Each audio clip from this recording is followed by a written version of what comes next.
కొడుకు బాబు, నా కొడుక్కి 3 ఆడపిల్లలు బాబు. నాకు నా ఈ గత ప్రభుత్వంలో నేను అత్తగారుల దగ్గరికి వెళ్ళినా నాకు పెన్షన్ ఎవరు ఇవ్వలేదు. రాజకీయ నాయకుల దగ్గరికి వెళ్ళాను, ఆఫీసులన్నీ తిరిగాను, నాకు ఏ అత్తగారు కూడా నాకు పెన్షన్ రాలేదు బాబు.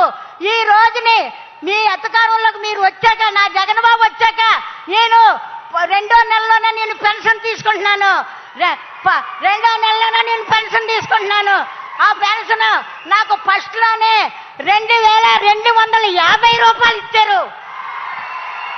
తర్వాత సంవత్సరంలో 2500 రూపాయలు ఇచ్చారు. మళ్ళీ సంవత్సరంలో 2700 రూపాయలు ఇచ్చారు. ఇప్పుడు 3000 రూపాయలు తీసుకుంటున్నాను. 3000 రూపాయలు తీసుకుంటున్నాను. మాకు ఎంత, నా పెద్ద కొడుకు, నా జగన్ బాబు నా పెద్ద కొడుకు, అలాగే తెల్లవారేటప్పటికి 1వ తారీఖు వచ్చేటప్పటికి వారంటీస్ తలుపు కొట్టి మాకు పెన్షన్ మా చేతిలో పెడుతున్నారు. అలాగే కాదు బాబు, నువ్వు ఇది వరకు బాబు మమ్మల్ని లైన్లో పెన్షన్ తీసుకునే వాళ్ళకి లైన్లో ఉండి ఎండలో ఉండి మొక్క తిరిగిపోయినా ఎవరో పట్టించుకునేవారు కాదు. అలాగే ఎప్పుడు ఇస్తారో కూడా తెలిసేది కాదు పెన్షన్. ఇవాళ రేపని వాయిదాలేసి ముసలి వాళ్ళని మడక వాళ్ళని తిప్పేవారు. ఈ రోజున బాబు 1వ తారీఖు వచ్చేటప్పటికి మా పెన్షన్ మా చేతుల్లో పెడుతున్నారు. ఇంకా మాకు ఏం కావాలి బాబు, మాకేం కావాలి? అందరం ఎంతో సంతోషంగా ఉన్నాం. జగన్ బాబు ఎప్పుడు మీరు ఇలాగే ఉండాలి. జగన్ బాబు ఈ రోజునే మీరు పాదయాత్ర చేసినప్పుడు మాలాంటి వృద్ధుల్ని చూడగానే ఆగిపోయి మమ్మల్ని మా యోగక్షేమాలు తెలుసుకొని అమ్మ నేనున్నానని మాకు మాట ఇచ్చారు. మాట ప్రకారంగా మీరు నిలబెట్టుకొని మీరు ప్రతిదీ కూడా మాకు అందించారు.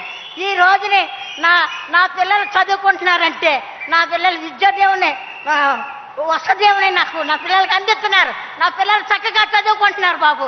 అలాగే ముసలోళ్ళు ఉంటే ఇల్లు ఇవ్వనివ్వరు, ముసలోళ్ళు ఉంటే ఇల్లు ఇవ్వనివ్వరు. అయితే నా జగన్ బాబు వచ్చాక మాకు ఇల్లు స్థలం ఇచ్చారు. ఈ రోజున మేము ఇల్లు కట్టుకుంటున్నాం. ఈ రోజుని మేము ఇంట్లోకి వెళ్ళబోతున్నాం. ఈ రోజు మాకు సొంత ఇల్లు ఉంది. ఈ రోజు మాకు సొంత ఇల్లు ఉంది. మా జగన్ బాబు ఇచ్చారు. మాకేం భయం లేదు. మా ఊపిరి ఉన్నట్టు కాదు మా జగన్ బాబు మాకే సీఎం. మాకు సీఎం ఉండాలని. ఆ తర్వాత కరోనా వస్తుందన్నారు. కరోనా వస్తే నాకేం భయం లేదు. నా జగన్ బాబు ఉన్నారు. అలాగే గత కరోనాలో ఇంట్లోంచి బయటకు రాలేని పరిస్థితి. ఆ పరిస్థితుల్లో మాకు సరుకులు పంపించి, బియ్యం పంపించి, మందులు పంపించి, మాకు వ్యాక్సిన్ రాకుండా వ్యాక్సిన్ వేయించి మమ్మల్ని ఎంతగానో ఆదుకున్నారు. ఎవరో మమ్మల్ని ఏ ప్రభుత్వం మమ్మల్ని ఆదుకోలేదు. ఈ రోజుని ఏ ప్రభుత్వం ఆదుకోలేదు.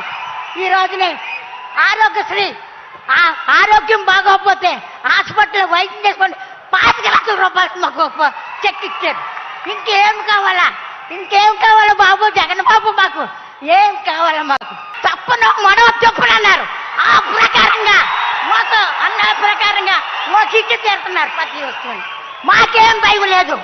ఈ రోజునే మా ఇంట్లో మా బిడ్డల దగ్గర కూడా ఎదురించేస్తున్నాం. మా పెద్ద కొడుకు మాకు పెన్షన్ 3000 రూపాయలు ఇస్తున్నారు. 3000 మీద మాకు పని లేదని చెప్తున్నాను. అలాగే నాలాంటి ముసలి వాళ్ళు ఎంతో మంది ఉన్నారు. లెక్కలు చెప్పడం నాకు రాదు కానీ ఎంతో మంది ఉన్నారు.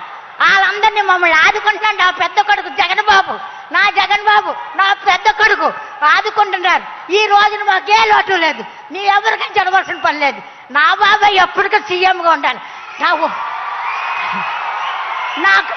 నాకు ఓపిక తెచ్చుకొని ఊపిరి నిలుపుకొని నేను జగన్ బాబుకే నా ఓటేసి నేను గెలిపించుకుంటాను. అలాగే మన రాష్ట్ర వాళ్ళందరూ కూడా జగన్ బాబుని గెలిపించమని జై జగన్ జై